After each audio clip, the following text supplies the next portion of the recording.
बिस्मिल्लाहिर्रहमानिर्रहीम अस्सलामु अलैकुम रहमतुल्लाह। नवाज शरीफ ने इस वक्त जो इस्टेब्लिशमेंट के साथ पंगा लेके तारीख को दोहरा दिया है।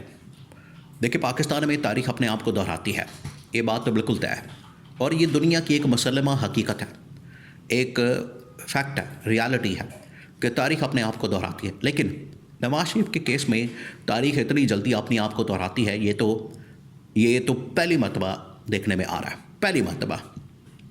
अब जो नवाज शरीफ ने पंगा लिया है इस्टेब्लिशमेंट के साथ और इसके ऊपर बैठ गया है, दबा दिया है उसने नोटिफिकेशन जारी नहीं कर रहा और उसके ऊपर बार्गेन कर रहा है, उसके ऊपर मुकमका कर रहा है, डील कर रहा है कि मेरी मर्ज़ी के लोग आएंगे, मेरी मर्ज़ी की तैनातियाँ होंगी, मेरी मर्ज़ी की सिलेक्शन होगी, मेरी मर्ज़ी का यहाँ पर ये बंदा होगा, तब नोटिफिकेशन होगा। और सेम ये सिचुएशन 99 के अंदर एक वाक़या, बड़ा ही दिलचस्प वाक़या, आज की जो इस वक्त सिचुएशन पैदा हो चुकी है पाकिस्तान में, जो माजी में वाक़यात हुए वो अगर आप उनको जहन में लाएं, अगर आप उनको सुने और उनके ऊपर गौर करें तो आपको पूरी हकीकत खोल के सामने आ जाएगी, पता चल जाएगा। अब तो धमकियां मिल रही हैं इनको कि नोटिफिकेशन होगा, आपके हलक से निकालेंगे, नोटिफिकेशन हर हाल में करवाएंगे, आपको छोड़ेंगे नहीं।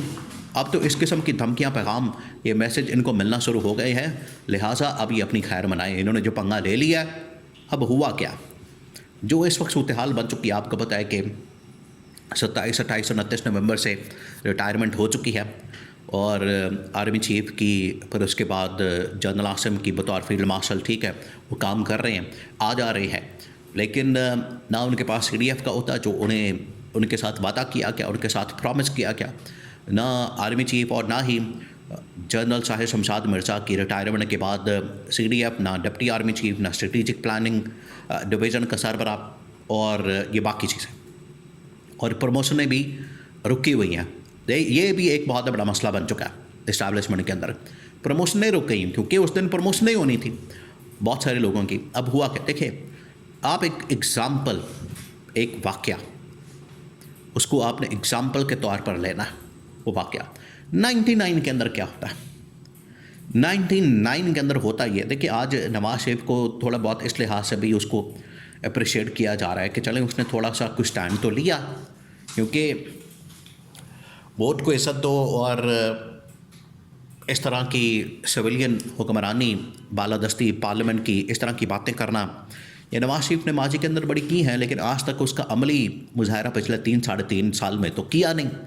तो आज चलें वो थोड़ा सा डट गया, तो ऐसा ही कुछ मामला बना 99 के अंदर। 99 में जब 111 ब्रिगेड, ये सबसे पहले तो नवाज शरीफ ने फैसला किया और श्रीलंका से वापसी पर जनरल मुशर्रफ को जहाज़ के अंदर ही सैक कर दिया, बरतरफ कर दिया, और उधर जनरल ज़ियाउद्दीन भट्ट को, जो उस वक्त DGI थे, उन्हें आर्मी चीफ बना दिया। जनरल मुशर्रफ ने फिर टेक ओवर करने का फ़ैसला कर लिया, कू करने का, और इधर 111 ब्रिगेड मूव हुई और वहाँ से फिर नवाज शरीफ को उठाया, हुकूमत का तख्ता उल्टा और ले गए इनको आर्मी हाउस में।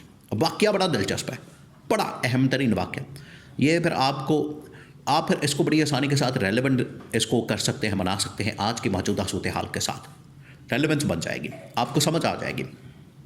इसको उठाया और ले गए आर्मी हाउस के अंदर, वहाँ पर इसको 2-3 दिन के लिए मेहमान रखा, फिर उसके बाद पूरा केस चलाया और इसको फिर मुख्तलिफ जेलों में, अडयाला में, लांडी में, कोट लखपत में, इधर उधर दाएं बाएं फिर घसीटा गया। आखिरकार ये डील करके, मुकम्मल करके 2-3 महीनों के अंदर फरार हो गए।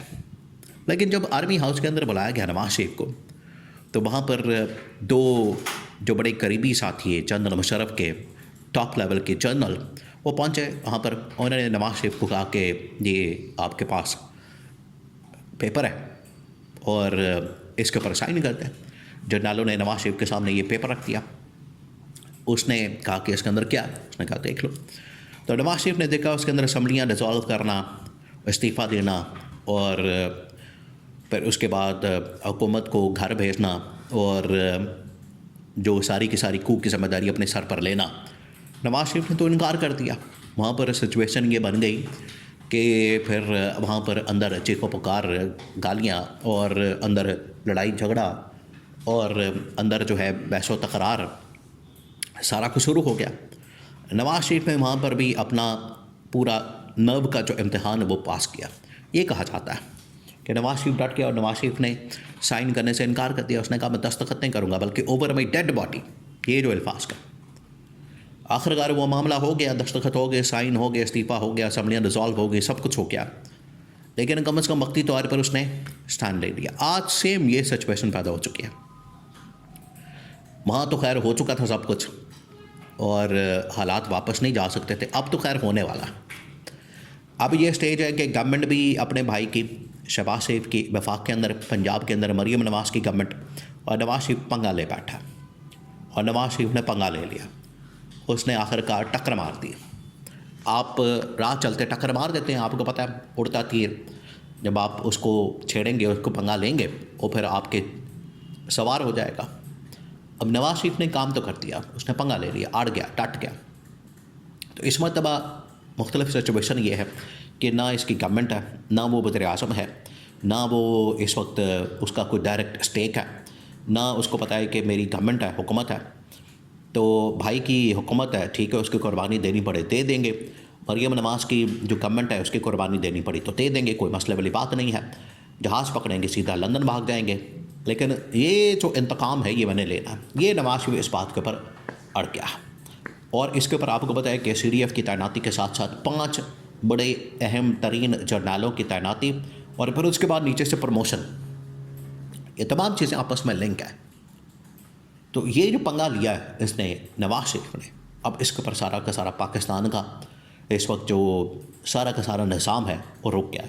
देखिए पाकिस्तान में वैसे ही पिछले 2.5-3 साल में एक और बड़ा मजाक उड़ाया जाता है पाकिस्तान में कि पिछले 3-3.5 साल से कौन से आइन और कानून के मुताबिक बात हो रही थी, जो आज बड़ा आइन और कानून याद आ गया कि आइन के मुताबिक रिटायरमेंट हो गई है, डेट आ गई थी, नोटिफिकेशन आना चाहिए था, नहीं आएगा तो ये हो जाएगा, नहीं आएगा तो वो हो जाएगा। लोग कहते हैं कि पहले कौन सा आइन और कानून के मुताबिक चल रहा था, पहले कौन सा आइन और कानून के मुताबिक चीज़ें हो रही थी, जैसे पहले चल रही थी वैसे अब चल रही हैं।